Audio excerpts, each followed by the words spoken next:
गंगा जन्म की कथा। एक ऋषि विश्वामित्र ने इस प्रकार कथा सुनाना आरंभ किया। पर्वतराज हिमालय की अत्यंत रूपवती, लावण्यमयी एवं सर्वगुण संपन्न 2 कन्याएं थीं। सुमेरु पर्वत की पुत्री मैना इन कन्याओं की माता थी। हिमालय की बड़ी पुत्री का नाम गंगा तथा छोटी पुत्री का नाम उमा था। गंगा अत्यंत प्रभावशाली और असाधारण दैवी गुणों से संपन्न थी। वह किसी बंधन को स्वीकार न कर मनमाने मार्गों का अनुसरण करती थी। उसकी इस असाधारण प्रतिभा से प्रभावित होकर देवता लोग विश्व के ज्ञान की दृष्टि से उसे हिमालय से मान कर ले गए। पर्वतराज की दूसरी कन्या उमा बड़ी तपस्विनी थी। उसने कठोर एवं असाधारण तपस्या करके महादेव जी को वर के रूप में प्राप्त किया। विश्वामित्र के इतना कहने पर राम ने कहा, गे भगवान, जब गंगा को देवता लोग सुरलोक ले गए तो वह पृथ्वी पर कैसे अवतरित हुई और गंगा को त्रिपदा क्यों कहते हैं? इस पर ऋषि विश्वामित्र ने बताया, महादेव जी का विवाह तो उमा के साथ हो गया था, किंतु 100 वर्ष तक भी उनके किसी संतान की उत्पत्ति नहीं हुई। एक बार महादेव जी के मन में संतान उत्पन्न करने का विचार आया। जब उनके इस विचार की सूचना ब्रह्मा जी सहित देवताओं को मिली तो वे विचार करने लगे कि शिव जी के संतान के तेज को कौन संभाल सकेगा। उन्होंने अपनी इस शंका को शिव जी के सम्मुख प्रस्तुत किया। उनके कहने पर अग्नि ने ये भार ग्रहण किया और परिणाम स्वरूप अग्नि के समान महान तेजस्वी स्वामी कार्तिकेय का जन्म हुआ। देवताओं के इस षड्यंत्र से उमा के संतान होने में बाधा पड़ी तो उन्होंने क्रोध होकर देवताओं को शाप दे दिया कि भविष्य में वे कभी पिता नहीं बन सकेंगे। इस बीच सुरलोक में विचरण करती हुई गंगा से उमा की भेंट हुई। गंगा ने उमा से कहा कि मुझे सुरलोक में विचरण करत हुए बहुत दिन हो गए हैं। मेरी इच्छा है कि मैं अपनी मातृभूमि पृथ्वी पर विचरण करूं।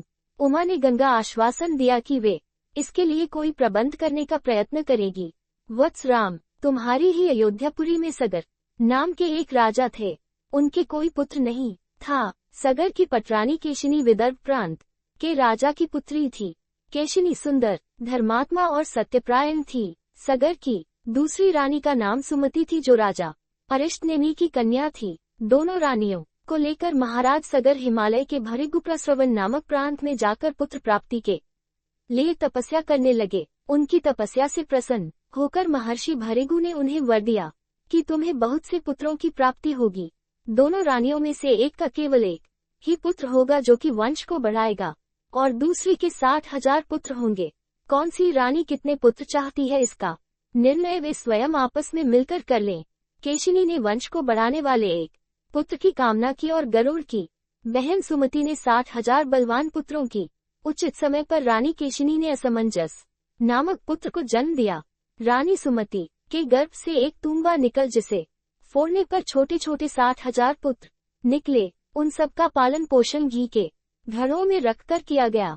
कालचक्र बीतता गया और सभी राजकुमार युवा हो गए।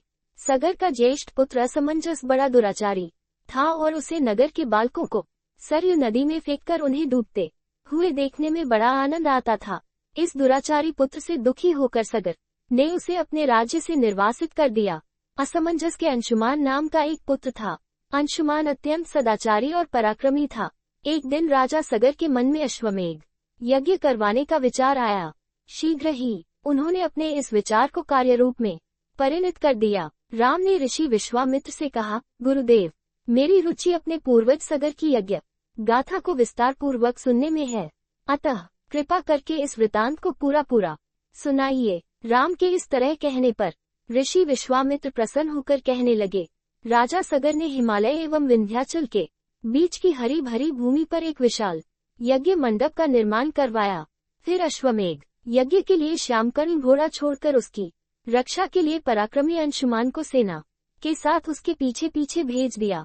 यज्ञ की संभावित सफलता के परिणाम की आशंका से भयभीत होकर इंद्र ने एक राक्षस का रूप धारण करके उस घोड़े को चुरा लिया। घोड़े की चोरी की सूचना पाकर सगर ने अपने 60,000 पुत्रों को आदेश दिया कि घोड़ा चुराने वाले को पकड़कर या मारकर घोड़ा वापस लाओ। पूरी पृथ्वी में खोजने पर भी जब घोड़ा नहीं मिला तो इस आशंका से कि किसी ने घोड़े को तहखाने में न छुपा रखा हो, सगर के पुत्रों ने संपूर्ण पृथ्वी को खोदना आरंभ कर दिया।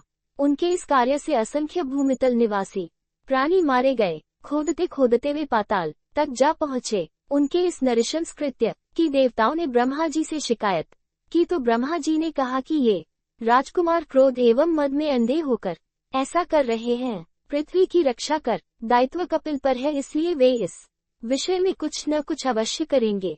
पूरी पृथ्वी को खोदने के बाद भी जब घोड़ा और उसको चुराने वाला चोर नहीं मिला तो निराश होकर राजकुमारों ने इसकी सूचना अपने पिता को दी। रुष्ट होकर सगर ने आदेश दिया कि घोड़े को पाताल में जाकर ढूंढो। पाताल में घोड़े को खोजते खोजते वे सनातन वसुदेव कपिल के आश्रम में पहुंच गए। उन्होंने देखा कपिल देव आंखें बंद किए बैठे हैं और उन्हीं के पास यज्ञ का वह घोड़ा बंधा हुआ है। उन्होंने कपिल मुनि को घोड़े का चोर समझकर उनके लिए अनेक दुर्वचन कहे और उन्हें मारने के लिए दौड़े। सगर के इन कुकृत्यों से कपिल मुनि की समाधि भंग हो गई। उन्होंने क्रुद्ध होकर सगर के उन सब पुत्रों को भस्म कर दिया।